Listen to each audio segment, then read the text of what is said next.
Hello and welcome to Business Television India. I'm Aditya Rajkol and you're watching The Big Story. Even as the US Secretary of State Mike Pompeo is all set to arrive in New Delhi to meet his counterpart S. Shankar in what would be the first high-level engagement after the formation of the new government here in India, the priority on both sides would be to soothe and in fact refine the strategic bilateral ties which has been in fact under friction of late over the issues of trade, oil imports and even the defense. Pompeo's two-day visit will set the ground for the big Modi-Trump meeting on the sidelines of the G20 in Osaka, Japan, later this month. Well, but joining me on the debate this evening, Ambassador G. Parthasarathy, former senior Indian diplomat who's been observing the India-US ties very closely as well. We have Abhijit Iyer Mitra, senior fellow of the IPCS, also Sreeram Chaulia, foreign policy expert, and Michael Kugelman, deputy director of the Wilson Center Asia program, joining us from Washington, D.C. But Sreeram, on the oil imports and with the kind of tension that we have seen between US and Iran over the last few days, and perhaps we would see designation of Javad Zarif as well, in the coming days, and perhaps more draconian measures by the US Treasury Department. But the question is, on the oil imports, how does India really maintain that balance out here? Yes, sources have indicated that India will, speak to US and Iran with the large diaspora that we have in Iran and urge them not to escalate tensions, urge them to find some kind of a consensus out there to de-escalate tensions. But on the oil imports, do you think we are well aware, our strategy is in place to divert from Iran to other places? Aditya, before the Iran nuclear deal of 2015, we had faced similar pressures from the Obama administration to cut down oil imports from Iran and to isolate it. And we had to some extent to do that because of the insurance and the finance problem for shipping and all these things and for payments.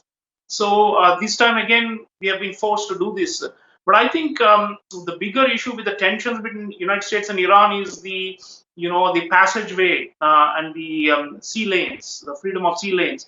Because the US keeps talking about free and open Indo-Pacific, but on the western side, towards the Arabian Sea and beyond, we have an issue. I mean, if the tensions rise to a level of a kind of a low-intensity war, then we are looking at disruptions to supplies, no matter who we buy from.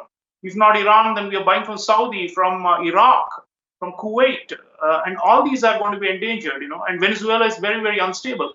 We've got Nigeria, and then we have to look at options. So we have to diversify and think about Plan B and Plan C. But also, Aditya, I want to just do a rejoinder with Michael Kugelman on the Indo-Pacific. See, because the Trump administration's so-called free and open Indo-Pacific strategy has not really taken off. It's more rhetorical. And Elliot Engel is correct on that point, because what we are seeing is on the North Korea issue, as well as generally on trade, Trump is actually not creating a kind of a grand strategy that will contain China. And the Chinese are pretty happy about it. So that's not good news for us. So the basis, the strategic basis for India-US cooperation since George W. Bush, continued by Barack Obama, was this liberal international order with India as a rising democracy from the developing world that is going to be propped up by the United States as a counterweight to China. I don't see Trump at all thinking on those lines. He's not interested in opposing any counterweight to China at all, except in trade, and that too to score a victory for domestic political gain to show American workers that I did this for you. So I don't think he's got any long-term strategy. People like Pompeo, and earlier, if you remember, Rex Tillerson had come here, Jim Mattis, H.R. McMaster. There's been like a revolving door. People are going in, coming out. It's total chaos, and they lack a grand strategy. So in that sense, India is not fitting in.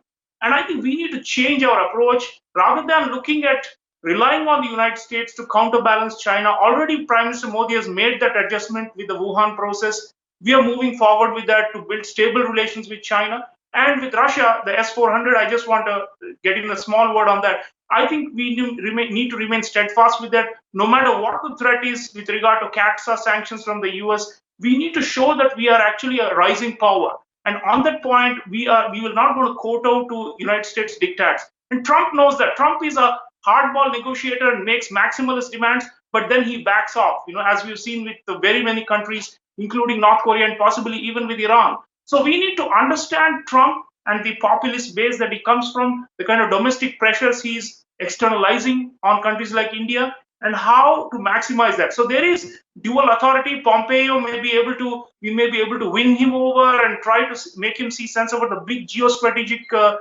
picture in the Indo-Pacific. But Trump has very little patience for all that. And therefore, Modi has to play his card smart. If Trump is asking for some trade concessions, we may want to give some. If Trump wants some more defense deals, we may want to do some. But on our red lines, on S-400 and such things, I don't think we should be budging or making way. Even with Iran, with Chabahar, we should not ever give up. Because showing that we give Trump, Sreeram Chaulia on sending India blood, should in fact show that we are superpowers and in fact a rising power at this moment. And certainly, I'm being told that at least a list of concessions is already ready with the Ministry of External Affairs, and that perhaps would be discussed tomorrow as well. Right. Very quickly, Sreeram Chaulia, yes, the strategic ties need to be taken forward, but Sreeram, tomorrow, Jaishankar and Pompeo will be meeting. He'll be calling on the Prime Minister as well. Do you think a surprise will be in store when tomorrow at 1 p.m.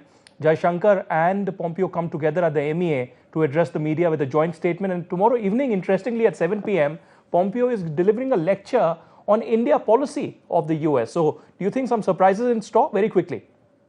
Aditya, I think we need a bilateral trade deal with the United States. Trump has already done that with Mexico and with Canada, and is in the throes of one with the biggest player of all, which is China. So India is on his radar, and he is looking for a bilateral deal. He has many times boasted that the Indians are eager to do a deal to please him. So I think Jaishankar, as well as a commerce minister, as well as Hardeep Puri, as Ambassador Patsarthi was mentioning, we need to combine forces, all our bureaucratic machinery, commerce, as well as Ministry of External Affairs, and of course PMO, the most important power center in this country. And we need to look for a bilateral deal, because I don't see the Trump or the Trump phenomenon passing very soon. I think the United States is in a different juncture in its history, and we have to deal with the beast as it is, and not peep or have romanticized this notion that the United States is the leader of the free world, quote unquote, or of the liberal international order. All those things are in the past. Let's deal with them realistically, and Modi is the best man to do it.